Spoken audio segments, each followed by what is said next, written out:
Hello Malnad ಹುಡುಗಿ ಬಿಂದು YouTube ಚಾನಲ್ಗೆ ನಿಮ್ಮೆಲ್ಲರಿಗೂ ಸ್ವಾಗತ ಸುಸ್ವಾಗತ. ಇವತ್ತಿನ ವಿಡಿಯೋದಲ್ಲಿ ಏನ್ ತೋರಿಸ್ತಾ ಇದ್ದೀನಿ ಅಂದ್ರೆ ಡೇರೆ ಗಿಡಗಳಿಗೆ ನಾನು ಒಂದು ಗೊಬ್ಬರನ ಕೊಡ್ತಾ ಇದ್ದೀನಿ. ಅದ್ಯಾವ ಗೊಬ್ಬರ ಅನ್ನೋದನ್ನ ನಾನು ನಿಮ್ ಜೊತೆಗೆ ಶೇರ್ ಮಾಡ್ತಾ ಇದ್ದೀನಿ. ತುಂಬಾ ಜನ ಕೇಳ್ತೀರಾ, ನೀವು ಯಾವ ರೀತಿಯಾದಂತ ಗೊಬ್ಬರನ ಕೊಡ್ತೀರಾ, ನಮಗೂ ತಿಳಿಸ್ಕೊಡಿ, ನಾವು ಕೊಡ್ತೀವಿ, ನಮ್ ಗಿಡದಲ್ಲೂ ಹೆಚ್ಚಿಗೆ ಹೂವನ್ ಪಡಿತೀವಿ ಅನ್ಕೊಂಡು.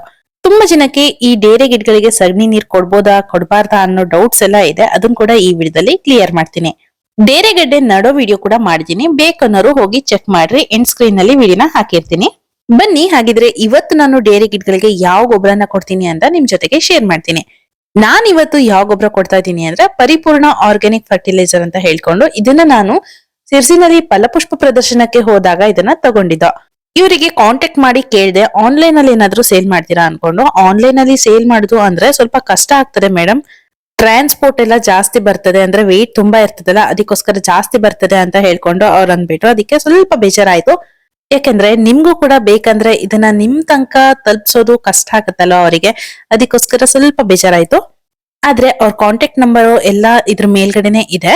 ನೀವ್ ಯಾರಾದ್ರೂ ಇಲ್ಲಿ ಸಿರ್ಸಿ ಸುತ್ತಮುತ್ತ ಇದ್ರೆ ಅವ್ರ ನಂಬರ್ ಬೇಕಂದ್ರೆ ಕಮೆಂಟ್ ನಲ್ಲಿ ಬಂದ್ ಕೇಳಿ, ನಾನು ಖಂಡಿತ ಅಲ್ಲಿ ನಿಮಗೆ ಮೆನ್ಷನ್ ಮಾಡ್ತೀನಿ. ಇಲ್ಲ ಅಂತ ಆದ್ರೆ ಇಲ್ಲಿ ಕೂಡ ಕಾಣಿಸ್ತಾ ಇರ್ಬೋದು. ಇಲ್ಲಿ ಕ್ಲಿಯರ್ ಆಗಿ ಕಾಣಿಸಿಲ್ಲ ಅನ್ನೋ ಹಾಗಿದ್ರೆ ನೀವು ನಂಗೆ ಕಮೆಂಟ್ ನಲ್ಲಿ ಬಂದು ಹೇಳಿ, ನಾನು ಬೇಕಾದ್ರೆ ಕಾಂಟ್ಯಾಕ್ಟ್ ನಂಬರ್ನ ಅವ್ರದ್ದು ಕಳಿಸ್ತೀನಿ. ಒಂದ್ ವಿಷಯ ಏನಪ್ಪಾ ಅಂದ್ರೆ, ಇದು ಸ್ಪಾನ್ಸರ್ ಆಗಿರುವಂತ ವಿಡಿಯೋ ಅಂತೂ ಅಲ್ಲ. ಇದು ನಾನು ನನ್ನ ಸಬ್ಸ್ಕ್ರೈಬರ್ ಗೆ ತಿಳ್ಸೋಣ ಇದ್ರಲ್ಲಿ ಯಾವೆಲ್ಲ ರೀತಿಯ ಗೊಬ್ಬರ ಇದೆ ಅಂತ ಹೇಳ್ಕೊಂಡು ತಿಳ್ಸೋಣ ಅನ್ನೋದಕ್ಕೋಸ್ಕರ ನಾನು ಇಲ್ಲಿ ನಿಮ್ ಜೊತೆ ವಿಡಿಯೋ ಮಾಡ್ತಾ ಇರೋದು. ಜೊತೆಗೆ ಈ ಗೊಬ್ಬರನ ನಾವು ಡೈರೆಕ್ಟ್ ಆಗಿ ಬೇರೆ ಗೊಬ್ಬರದ ತರ ಹಾಕೋದಿಕ್ಕೆ ಆಗೋದಿಲ್ಲ. ಇದನ್ನ ಸ್ವಲ್ಪ ನೆನ್ಸಿ ಹಾಗೆ 2 ದಿನ ಬಿಟ್ಟು ಆಮೇಲೆ ಆ ಗೊಬ್ಬರನ ಹಾಕ್ಬೇಕು ಅಂತ ಇದ್ರ ಮೇಲೆ ಮೆನ್ಷನ್ ಮಾಡಿದ್ದಾರೆ ಅವ್ರೇನೆ. ಎಷ್ಟು ನೆನೆಸ್ಬೇಕು, ಹೇಗ್ ಬಳಸ್ಬೇಕು ಎಲ್ಲ ಕೂಡ ಇವಾಗ ತೋರಿಸ್ತಾ ಹೋಗ್ತೀನಿ, ನೋಡ್ತಾ ಬರೋಣ. ನಾನಿವತ್ತಿಲ್ಲಿ ಬಳಸ್ತಾ ಇರೋದು 2 kg ಆಗುವಷ್ಟು ಗೊಬ್ಬರನ ಬಳಸ್ಕೊಳ್ತಾ ಇದ್ದೀನಿ. ಈ ಗೊಬ್ಬರದಲ್ಲಿ ಕುರಿ ಗೊಬ್ಬರ ಆಗಿರ್ಬೋದು, ಹಾಗೇನೆ ಹಸುವಿನ ಸಗಣಿ ಆಗಿರ್ಬೋದು, ಇದರಲ್ಲಿ ಮಿಕ್ಸ್ ಆಗಿರುವಂತ ಒಂದು ಗೊಬ್ಬರ ಇದಾಗಿದೆ. ತುಂಬಾನೇ ಚೆನ್ನಾಗಿದೆ. ಕುರಿ ಗೊಬ್ಬರ ಹಾಗೆ ಹಸುವಿನ ಸಗಣಿ ಇದೆಯಲ್ಲ, ಇದರಲ್ಲಿ NPK ಅಂಶ ಜಾಸ್ತಿನೇ ಇರುತ್ತೆ. ಸೊ ನಮ್ ಗಿಡಗಳಿಗೆ ತುಂಬಾ ಒಳ್ಳೆ ರಿಸಲ್ಟ್ ಅನ್ನೋದು ಕೊಡುತ್ತೆ. ಇದನ್ನ ನೀವು ಡೇರೆ ಗಿಡಗಳಿಗೆ ಮಾತ್ರ ಅಲ್ಲ, ಬೇಕಾದ್ರೆ ನೀವು ದಾಸವಾಳ, ಗುಲಾಬಿ ಗಿಡಗಳಿಗೂ ಕೂಡ ಇದನ್ನ ಬಳಸ್ಕೊಬಹುದು. ನಿಮ್ಮ ಹತ್ರ ಅಕಸ್ಮಾತ್ ಆಗಿ ಈ ಗೊಬ್ಬರ ಅಂದ್ರೆ ಇಲ್ಲಿ ಸಿಸಿ ಸುತ್ತಮುತ್ತ ಇಲ್ದೆ ಬೇರೆ ಕಡೆ ಟ್ರಾನ್ಸ್ಪೋರ್ಟಿಂಗ್ ಕಷ್ಟ ಆಗಿ ಅವ್ರೆಲ್ಲಾದ್ರೂ ಕಳ್ಸೋದಿಕ್ ಆಗದೆ ಇದ್ದಾಗ ಏನ್ ಮಾಡಿ ಅಂದ್ರೆ, ನಿಮ್ಮ ಹತ್ರ ಹಸುವಿನ ಸಗಣಿ ಎಲ್ಲಾದ್ರೂ ಅವೈಲಬಲ್ ಇದ್ರೆ ಅದನ್ನ ಕೂಡ ಬಳಸ್ಕೊಬಹುದು. ಇಲ್ಲ ಅಂತ ಆದ್ರೆ ಕುರಿ ಗೊಬ್ಬರ ಇದ್ರೆ ಅದನ್ನ ಕೂಡ ಬಳಸ್ಕೊಬಹುದು.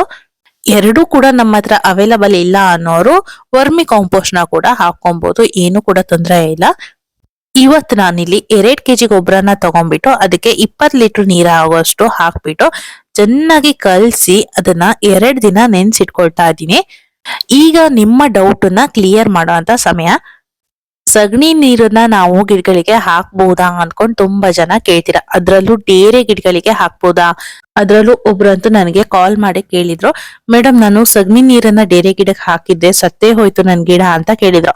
ಆ ಟೈಮ್ ನಲ್ಲಿ ನಾನ್ ಕೇಳಿದವ್ರಿಗೆ ಒಂದೇ ಕ್ವಶನ್, ಸಗಣಿನ ನೀವು ನೆನ್ಸಿಟ್ಟಿದ್ರಾ ಅಥವಾ ಡೈರೆಕ್ಟ್ ಆಗಿ ಫ್ರೆಶ್ ಸಗಣಿನ ಹಾಕಿದ್ರಾ ಅನ್ಕೊಂಡು. ಸಗಣಿನ ನಾನು ನೆನ್ಸಿಲ್ಲ, ಡೈರೆಕ್ಟ್ ಆಗಿ ಫ್ರೆಶ್ ಆಗಿರುವಂತ ಸಗಣಿನ ನೀರ್ ಹಾಕಿ ಕರಡ್ಬಿಟ್ಟು ಅದನ್ನ ಹೇಗಿದ್ರು ಮಳೆ ಬರ್ತಿದ್ಯಲ್ಲ ಅಂತ ಮಳೆ ಟೈಮ್ ನಲ್ಲಿ ಕೊಟ್ಟೆ, ಆದ್ರೆ ಡೇರೆ ಗಿಡ ಸತ್ತೋಯ್ತು ಅಂತ ಕಂಪ್ಲೇಂಟ್ ಬಂತು. ನೀವು ಡೇರೆ ಗಿಡ ಅಂತ ಅಲ್ಲ, ಬೇರೆ ಯಾವುದೇ ಗಿಡಕ್ಕಾದ್ರೂ ಅಷ್ಟೇನೆ ಹಸಿ ಸಗಣಿ ಬರ್ತದಲ್ಲ, ಆ ಹಸಿ ಸಗಣಿನ ನೀವು ಮ್ಯಾಕ್ಸಿಮಮ್ ಒಂದು 2 ರಿಂದ 3 ದಿನನಾದ್ರೂ ಸರಿಯಾಗಿ ಇದನ್ನ ನೆನ್ಸಿಡ್ಬೇಕಾಗತ್ತೆ. ಈ ರೀತಿಯಾಗಿ ನೆನ್ಸಿಟ್ರೆ ಅದ್ರಲ್ಲಿರುವಂತ ಗ್ಯಾಸ್ ಎಲ್ಲ ಏನಾಗುತ್ತೆ ಅಂದ್ರೆ ಹೊರಗಡೆ ಹೋಗ್ತದೆ. ಇಲ್ಲ ಅಂದ್ರೆ ಆ ಗ್ಯಾಸ್ ಇರ್ತದಲ್ಲ, ಅದ್ರಿಂದಾಗಿನೇ ನಮ್ ಗಿಡಗಳು ಸತ್ತೋಗುವಂತ ಚಾನ್ಸಸ್ ಇರತ್ತೆ. ನೀವೆಲ್ಲ ಕೇಳ್ಬೋದು, ಹಳೆ ಕಾಲದವರೆಲ್ಲ ಹಾಕ್ತಾ ಇರ್ಲಿಲ್ವಾ, ಅವಾಗ ಗಿಡಕ್ಕೆ ಏನೂ ಆಗ್ತಾ ಇರ್ಲಿಲ್ವಲ್ಲ ಅನ್ಕೊಂಡು. ಆದ್ರೆ ಹಳೆ ಕಾಲದಲ್ಲೆಲ್ಲ ಗಿಡಗಳನ್ನ ನಾವು ಡೈರೆಕ್ಟ್ ಆಗಿ ನೆಲದ ಮೇಲೆನೆ ನಡ್ತಾ ಇದ್ವಿ. ಆದ್ರೆ ಈಗಿನ ಕಾಲದಲ್ಲಿ ಏನ್ ಮಾಡ್ತೀವಿ ಅಂದ್ರೆ ನಾವು ಕುಂಡಗಳಲ್ಲಿ ನಡ್ತೀವಿ, ಇಲ್ಲ ಅಂದ್ರೆ ಗ್ರೋ ಬ್ಯಾಗೋ ಈ ರೀತಿಯಾಗಿ ನಾವು ನಡೋದ್ರಿಂದ ಅದ್ರಲ್ಲಿರುವಂತಹ ಸಗಣಿ ನೀರು ಎಲ್ಲೂ ಕೂಡ ಹೋಗೋದಿಲ್ಲ. ಅಂದ್ರೆ ಸ್ವಲ್ಪ ಇಳ್ದ್ ಹೋಗುತ್ತೆ ಬಿಟ್ರೆ ಬೇರೆ ಉಳ್ದಿದ್ ಮಣ್ಣಿಗೆ ಕೂಡ ಸೇರೋ ಅಷ್ಟು ಮಣ್ಣು ಆ ಕುಂಡದಲ್ಲಾಗ್ಲಿ ಗ್ರೋ ಬ್ಯಾಗ್ ಅಲ್ಲಾಗ್ಲಿ ಇರೋದಿಲ್ಲ. ಅದರಿಂದಾಗಿ ನಾವು ಡೈರೆಕ್ಟ್ ಹಸಿ ಸಗಣಿನೇ ಅಂದ್ರೆ ಫ್ರೆಶ್ ಆಗಿರುವಂತ ಸಗಣಿನೇ ನಾವು ಡೈರೆಕ್ಟ್ ಆಗಿ ಗಿಡಕ್ಕೆ ಹಾಕ್ಬಾರ್ದು. ಹಸಿ ಸಗಣಿನ ಬಳಸ್ಬಹುದು, ಆದ್ರೆ 2-3 ದಿನ ನಾವು ನೀರ್ನಲ್ಲಿ ನೆನ್ಸಿ ಇಡ್ಬೇಕಾಗತ್ತೆ. ಹಸಿ ಸಗಣಿ ಇಲ್ಲ ಒಣ ಸಗಣಿ ಇದೆ ಅಂದ್ರೆ ಅದು ಕೂಡ ಓಕೆನೆ, ಅದು ಕೂಡ ಸ್ವಲ್ಪ ನೀರ್ನಲ್ಲಿ ನೆನ್ಸ್ಬಿಟ್ಟು 1 ದಿನನಾದ್ರೂ ಇಡ್ರಿ, ಯಾಕಂದ್ರೆ ಅದು ಸರಿಯಾಗಿ ಕರ್ಗತ್ತೆ. ಅದಕ್ಕೋಸ್ಕರ 1 ರಿಂದ 2 ದಿನ ಬಿಡೋದು ಒಳ್ಳೇದು. ಇವಾಗ ಇದ್ರ ಮೇಲ್ ಕೂಡ ಮೆನ್ಷನ್ ಮಾಡಿರೋದು ಅದೇನೆ, 10 ಲೀಟರ್ ನೀರಿಗೆ 1 kg ಆಗುವಷ್ಟು ಗೊಬ್ಬರನ ಹಾಕಿ ಅಂತ ಹೇಳಿದ್ದಾರೆ. ಕಾರಣ ಇಷ್ಟೇನೆ, ಫ್ರೆಶ್ ಆಗಿದ್ರೆ ಎಲ್ಲಾದ್ರೂ ಗಿಡಗಳು ಹಾಳಾಗುವಂತ ಚಾನ್ಸಸ್ ಇರುತ್ತೆ ಅನ್ನೋ ಕಾರಣಕ್ಕೋಸ್ಕರ ನೆನ್ಸಿ ಹಾಕಿ ಅನ್ನೋದಷ್ಟೇನೆ. ಹಾಗೆ ಕುರಿ ಗೊಬ್ಬರ ಇದೆಯಲ್ಲ, ಇದು ಸ್ವಲ್ಪ ಜಾಸ್ತಿನೇ ಹೀಟು, ಅದಕ್ಕೋಸ್ಕರ ನಾನು 20 ಲೀಟರ್ ನೀರಿನಲ್ಲಿ ನೆನ್ಸಿಟ್ಟಿದ್ನಲ್ಲ, ಡೈರೆಕ್ಟ್ ಆಗಿ ಹಾಕೋದ್ ಬೇಡ, ಸ್ವಲ್ಪ ನೀರನ್ನ ಮಿಕ್ಸ್ ಮಾಡ್ಕೊಳ್ಳೋಣ ಅಂತ ಹೇಳ್ಕೊಂಡು 5-6 ಜಗ ಆಗುವಷ್ಟು ಈ ಗೊಬ್ಬರ ನೆನ್ಸಿರುವಂತ ನೀರು ಜೊತೆಗೆ ಒಂದ್ 4 ಅಥವಾ 5 ಜಗ ಆಗುವಷ್ಟು ಪ್ಲೇನ್ ವಾಟರ್ನ ಮಿಕ್ಸ್ ಮಾಡ್ಕೊಂಡಿದೀನಿ. ಈಗ ಇಲ್ಲಿ ನೋಡ್ಬೋದು, ಈ ಡೇರೆ ಗಿಡಗಳೆಲ್ಲ ಸುಮಾರು ಒಂದು ತೋರ್ ಬೆರಳಿನಷ್ಟು ಉದ್ದಕ್ ಬಂದಿದೆ, ಕೆಲವೊಂದು ಅದಕ್ಕೂ ಕೂಡ ಹೈಟ್ ಆಗಿದಾವೆ. ಈ ಗಿಡಗಳನ್ನೆಲ್ಲ ನಟ್ಬಿಟ್ಟು ಕೇವಲ 8ರಿಂದ 10 ದಿನ ಆಗಿದೆ ಅಷ್ಟೇನೆ. ಈಗ್ಲೇ ಇದು ಇವಾಗ ಒಂದು ತೋರ್ ಬೆರಳು ಅಥವಾ ಅದಕ್ಕೂ ಜಾಸ್ತಿ ಉದ್ದನೆ ಆಗಿದಾವೆ ಕೆಲವೊಂದಿಷ್ಟು ಗಿಡಗಳು. ಕೆಲವೊಂದಿಷ್ಟು ಗಿಡಗಳು ಸ್ವಲ್ಪ ಸಣ್ಣ ಸಣ್ಣಕೆನೆ ಇದಾವೆ. ಕೆಲವೊಂದಕ್ಕಂತೂ ಈಗೀಗ ಮೊಳಕೆ ಬರ್ತಾ ಇದೆ, ಕೆಲವೊಂದು ಗಿಡಗಳಿಗೆ ಸರಿಯಾಗಿ ಮೊಳಕೆನೂ ಬಂದಿರ್ಲಿಲ್ಲ, ಕೆಲವೊಂದು ಇವಾಗ ಮೊಳಕೆ ಬರ್ತಿದೆ, ಕೆಲವೊಂದು ಸುಮಾರಿಗೆ ದೊಡ್ಡ ದೊಡ್ಡ ಆಗಿದಾವೆ. ಇದನ್ನೆಲ್ಲ ನಡ್ಬೇಕಾದ್ರೆ ನಾನು ಅನ್ನಪೂರ್ಣ ಗೊಬ್ಬರನ ಬಳಸ್ಕೊಂಡಿದ್ದೆ. ಹಾಗೇನೆ ನಮ್ಮ ಮನೆಯಲ್ಲಿ ನಾನು ತರಕಾರಿ ಸಿಪ್ಪೆಯಿಂದ ಮಾಡಿರುವಂತ ಗೊಬ್ಬರ ಆಯ್ತಾ, ಅದಿಷ್ಟನ್ನು ಕೂಡ ಬಳಸ್ಕೊಂಡಿದ್ದೆ. ಹಾಗೆ ಈ ಗೊಬ್ಬರಗಳನ್ನೆಲ್ಲ ನಾವು ಕೊಡ್ಬೇಕಾದ್ರೆ ಈ ರೀತಿಯಾಗಿ ಏನಾದ್ರೂ ಕಳೆ ಗಿಡಗಳು ಇದ್ರೆ ಅದನ್ನೆಲ್ಲ ಫಸ್ಟಿಗೆ ಒಂದ್ಸಲ ತಕ್ಕೊಂಡ್ಬಿಡ್ಬೇಕು. ಇಲ್ಲ ಅಂತಾದ್ರೆ ನಾವು ಹಾಕಿರುವಂತ ಫರ್ಟಿಲೈಸರ್ ಎಲ್ಲ ಏನಾಗುತ್ತೆ ಅಂದ್ರೆ ಈ ಕಳೆ ಗಿಡಗಳೇ ಎಳ್ಕೊಂಡ್ಬಿಟ್ಟು ಗೊಬ್ಬರನೆಲ್ಲ ತಿನ್ಕೊಂಡ್ಬಿಡುತ್ತೆ, ಅದೇ ದಷ್ಟಪುಷ್ಟವಾಗಿ ಬೆಳೆಯೋದಿಕ್ಕೆ ಶುರು ಆಗತ್ತೆ. ಅದಕ್ಕೋಸ್ಕರ ಮೊದ್ಲಿಗೆ ಒಂದ್ಸಲ ಈ ರೀತಿಯಾಗಿ ಕಳೆ ಗಿಡಗಳನ್ನೆಲ್ಲ ತಕ್ಕೊಂಡ್ಬಿಡ್ಬೇಕಾಗತ್ತೆ. ನನ್ನ ಹತ್ರ ಇರುವಂತ ಡೇರೆ ಗಿಡದಲ್ಲಿ ಕೆಲವೊಂದಿಷ್ಟು ಪಾಟ್ ನಲ್ಲಿ ಏನಾಗಿತ್ತು ಅಂದ್ರೆ, ನಾನು ಮನೇಲಿ ಮಾಡಿರುವಂತ ಗೊಬ್ಬರನ ಬಳಸ್ಬಿಟ್ಟು ಆಗೋ ಗಿಡಗಳನ್ನ ನಟ್ಟಿದ್ನಲ್ಲ, ಆ ಗಿಡದಲ್ಲೆಲ್ಲ ಏನಾಗಿತ್ತು ಅಂದ್ರೆ ಫುಲ್ ಅದರಲ್ಲಿ ಕುಂಬಳಕಾಯಿ ಬಳ್ಳಿನೇ ತುಂಬೋಗ್ಬಿಟ್ಟಿತ್ತು. ಈ ಡೇರೆ ಗಿಡ ಎಲ್ಲಿದೆ ಅನ್ನೋದೇ ಕಾಣಿಸ್ತಾ ಇರ್ಲಿಲ್ಲ. ಬೆಳಗ್ಗೆ ಎಲ್ಲದನ್ನು ಕೂಡ ಕ್ಲೀನ್ ಆಗಿ ಎಲ್ಲ ಕಿತ್ತಾಕ್ಬಿಟ್ಟೆ. ಕುಂಬಳಕಾಯಿ ಬಳ್ಳಿನ ಕೀಳ್ಬೇಕಾದ್ರೆ ಸ್ವಲ್ಪ ಬೇಜಾರಾಯ್ತು, ಯಾಕಂದ್ರೆ ಅಯ್ಯೋ ದೇವ್ರೆ, ನಾವು ಬೆಳೆಸಿದ್ರು ಕೂಡ ಇಷ್ಟು ಚೆನ್ನಾಗಿ ಬೆಳೆಯಲ್ಲ, ಇದ್ರಲ್ಲಿ ಇಷ್ಟು ಚೆನ್ನಾಗಿ ಬೆಳೆದಿದ್ಯಲ್ಲ ಅನ್ನೋದು ಒಂದು ಬೇಜಾರಾಯ್ತು ಕಿತ್ತಾಕ್ಬೇಕಾದ್ರೆ.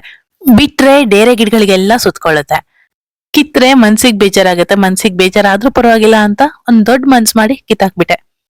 ಈ ಗಿಡಗಳೆಲ್ಲ ಇದೆಯಲ್ಲ, ಈ ಗಿಡಗಳೆಲ್ಲ ನಾನು ಲಾಸ್ಟ್ ಟೈಮು ಏರಿ ಮೇಲೆ ಒಂದಿಷ್ಟು ಗಿಡಗಳನ್ನ ಹಾಕಿದೆ, ಅಂದ್ರೆ ಡೈರೆಕ್ಟ್ ಆಗಿ ಮಣ್ಣಿಗೆ ಹಾಕಿದ ಗಿಡಗಳು ಬೇಗನೆ ಹುಟ್ಟಿ ಬಂದಿತ್ತು.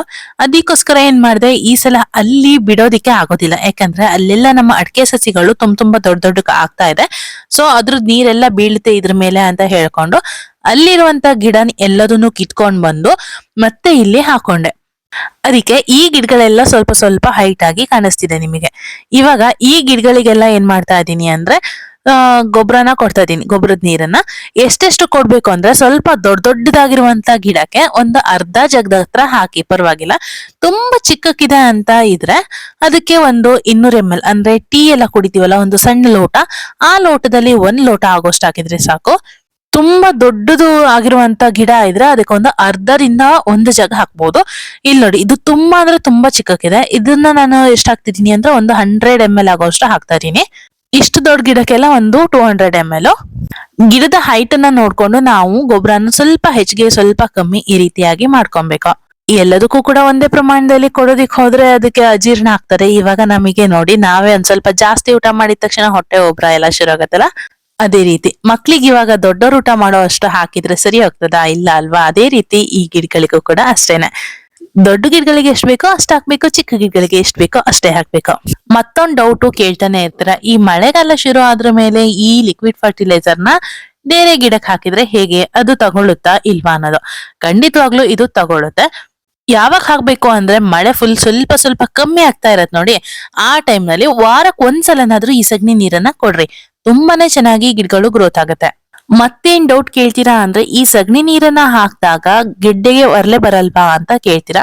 ನನಗೆ ಇದುವರೆಗೂ ಆ ಅನುಭವ ಆಗಿಲ್ಲ, ಯಾಕಂದ್ರೆ ನಾನು ಗಡ್ಡೆನ ಡೈರೆಕ್ಟ್ ಮಣ್ಣಲ್ಲೇ ಇಡೋದಿಲ್ಲ. ಇದ್ರದ್ದು ಸೀಸನ್ ಮುಗಿದ ತಕ್ಷಣ ಇದನ್ನೆಲ್ಲ ತೆಗ್ದ್ಬಿಟ್ಟು ನಾನು ನಿಮಗೆ ತೋರಿಸಿದೀನಿ ಆಲ್ರೆಡಿ, ಯಾವ ರೀತಿಯಾಗಿ ಸ್ಟೋರ್ ಮಾಡ್ತೀನಿ ಅಂತ ಹೇಳ್ಕೊಂಡು. ಆ ರೀತಿಯಾಗಿ ಸ್ಟೋರ್ ಮಾಡಿದಾಗ ನನ್ನ ಹತ್ರ ಇರುವಂತ ಯಾವುದೇ ಡೇರೆ ಗೆಡ್ಡೆಗಳಿಗೆ ಕೂಡ ಒರ್ಲೆ ಬರ್ಲಿಲ್ಲ. ಸೊ ನಿಮಗೆ ಒರ್ಲೆ ಬರುತ್ತೆ ಅನ್ನೋ ಡೌಟ್ ಇದ್ರೆ ನೀವು ಕೂಡ ಇದೇ ಮೆಥಡ್ ನ ಫಾಲೋ ಮಾಡ್ರೆ, ಅಂದ್ರೆ ಡೇರೆ ಗೆಡ್ಡೆಗಳನ್ನ ತೆಗ್ದಿಡೋ ಅಂತದನ್ನ ಫಾಲೋ ಮಾಡಿದ್ರೆ ಇದೆಯಲ್ಲ, ಖಂಡಿತವಾಗ್ಲೂ ಡೇರೆ ಗೆಡ್ಡೆಗಳಿಗೆ ಒರ್ಲೆ ಬರೋದಿಲ್ಲ. ಕೆಲವು ಜನ ಹಾಗೆ ಮಣ್ಣಲ್ಲಿ ಬಿಡ್ತಾರೆ, ಅವರು ಅಂತಾರೆ ಒರ್ಲೆ ಬರೋದಿಲ್ಲ ಅಂತ ಹೇಳ್ಕೊಂಡು. ನಿಜ ನನಗೆ ಅನುಭವ ಆಗಿಲ್ಲ, ಯಾಕಂದ್ರೆ ನಾನು ಈ ರೀತಿ ಪಾಟ್ ನಲ್ಲಿ ಬಿಟ್ಟಿಲ್ಲ. ಒಂದ್ಸಲ ಇರುವೆ ತಿಂದು ಹೋದ್ರ ಮೇಲೆ ಅದ್ರ ಮೇಲೆ ನಾನು ಸ್ವಲ್ಪ ಜಾಗ್ರತೆ ಆಗ್ಬಿಟ್ಟೆ. ಅದ್ರ ಮೇಲೆ ಇಂದ ಯಾವಾಗ್ಲೂ ನಾನು ಮಣ್ಣಲ್ಲಿ ಡೈರೆಕ್ಟ್ ಆಗಿ ಈ ಪಾಟ್ ಅಲ್ಲಿ ಇರುವಂತಹ ಗಡ್ಡೆಗಳನ್ನ ಬಿಡ್ಲೇ ಇಲ್ಲ. ಮತ್ತೆ ಡೇರೆ ಮೊಳಕೆ ಮುರಿದಾಗ ಮತ್ತೆ ಬರುತ್ತಾ ಅಂತ ಕೇಳೋರಿಗೆ ಒಂದು ನಾನು ತೋರಿಸ್ತಾ ಇರೋದು ನೋಡಿ. ಇಲ್ಲಿ ಪಕ್ಕದಲ್ಲಿ ನೋಡ್ಬೋದು, ತೋರಿಸ್ತೀನಿ ಒಂದ್ ಸೆಕೆಂಡ್. ಇವಾಗ ಮುಟ್ಟಿ ತೋರಿಸ್ತೀನಿ, ಅದು ಮುರಿದು ಹೋಗುತ್ತೆ ನೋಡ್ಬೋದು ನೀವು. ಅದ್ರ ಪಕ್ಕದಲ್ಲೇನೆ ಒಂದು ಸಣ್ಣ ಮೊಳಕೆ ಕೂಡ ಬಂದಿದೆ. ಅದನ್ನ ನಾನು ಮುರಿಬೇಕು ಅಂತ ಮುರಿದಿಲ್ಲ, ಅದೊಂದ್ ಸ್ವಲ್ಪ ಒಣಗೋಗಿತ್ತು. ಸೊ ನಾನು ಅದನ್ನ ಈಗ ಮುಟ್ಟಿದ ತಕ್ಷಣ ಅದು ಮುರ್ದೇ ಬಂತು. ಆಮೇಲೆ ನೋಡೋವರೆಗೂ ಅದು ಕೆಳಗಡೆ ಸೈಡ್ ನಲ್ಲಿ ಹಸಿನೇ ಇತ್ತು. ಆದ್ರೆ ಅದ್ರ ಪಕ್ಕದಿಂದ ನೋಡ್ಬೋದು ಮತ್ತೊಂದು ಹೊಸ ಚಿಗುರು ಕೂಡ ಬರ್ತಾ ಇದೆ. ತುಂಬಾ ಜನದ ಡೌಟ್ ಇವತ್ತು ಕ್ಲಿಯರ್ ಆಗುತ್ತೆ ಅಂತ ಅನ್ಕೊಳ್ತೀನಿ. ತುಂಬಾ ಜನ ಮೊಳಕೆ ಮುರಿದೋದ್ರೆ ಗಡ್ಡೆ ಬರಲ್ಲ ಅಂತ ಅನ್ಕೊಂಡ್ ಸಫರ್ ಆಗ್ಬೇಡಿ. ಖಂಡಿತವಾಗ್ಲು ಒಂದ್ಸಲ ಮೊಳಕೆ ಮುರಿದು ಹೋದ್ರೆ ಅದಕ್ಕೆ ಮತ್ತೆ ಮತ್ತೊಂದು ಚಿಗುರು ಬಂದೇ ಬರುತ್ತೆ. ಯಾಕಂದ್ರೆ ಗಡ್ಡೆ ಅನ್ನೋದು ಹಸಿಯಾಗಿರೋದ್ರಿಂದ ಮತ್ತೆ ಹೊಸ ಚಿಗುರು ಬರುತ್ತೆ. ಇದು ನಾನ್ ಇಟ್ಟಿರುವಂತ ಒಂದು ಭರವಸೆ ಡೇರೆ ಗಡ್ಡೆ ಮೇಲೆ. ಅದೇ ಗಡ್ಡೆ ಕೊಳ್ತೋಗ್ತಾ ಇದೆ ಅಂದ್ರೆ ಅದು ಖಂಡಿತವಾಗ್ಲೂ ಮತ್ತೆ ಹೊಸ ಚಿಗುರು ಬರೋದಿಲ್ಲ. ಮೊಳಕೆ ಮುರಿಯಿತು ಅಂದ್ರೆ ತಲೆ ಬಿಸಿ ಮಾಡ್ಕೊಳ್ಳೋ ಅವಶ್ಯಕತೆ ಇಲ್ಲ. ನೋಡಿದ್ರಲ್ಲ, ಇವತ್ತಿನ ವಿಡಿಯೋ ಇಷ್ಟೇನೆ. ಇವತ್ತಿನ ಮಾಹಿತಿ ನಿಮ್ಮೆಲ್ರಿಗೂ ಇಷ್ಟ ಆಗಿದೆ ಅಂತ ಹೇಳ್ಕೊಳ್ತಾ, ಡೇರೆ ಗಿಡಗಳನ್ನ ಬೆಳೆಸೋರಿಗೆ ಇದೇ ರೀತಿ ಬೆಳೆಸಿ ಅಂತ ಹೇಳ್ತಾ ಇವತ್ತಿನ ವಿಡಿಯೋನ ಇಲ್ಲಿಗೆ ಮುಗಿಸ್ತಾ ಇದ್ದೀನಿ. Love you all. ಮತ್ತೆ ಹೊಸ ವಿಡಿಯೋದಲ್ಲಿ ಸಿಗ್ತೀನಿ. ಬಾಯ್ ಬಾಯ್.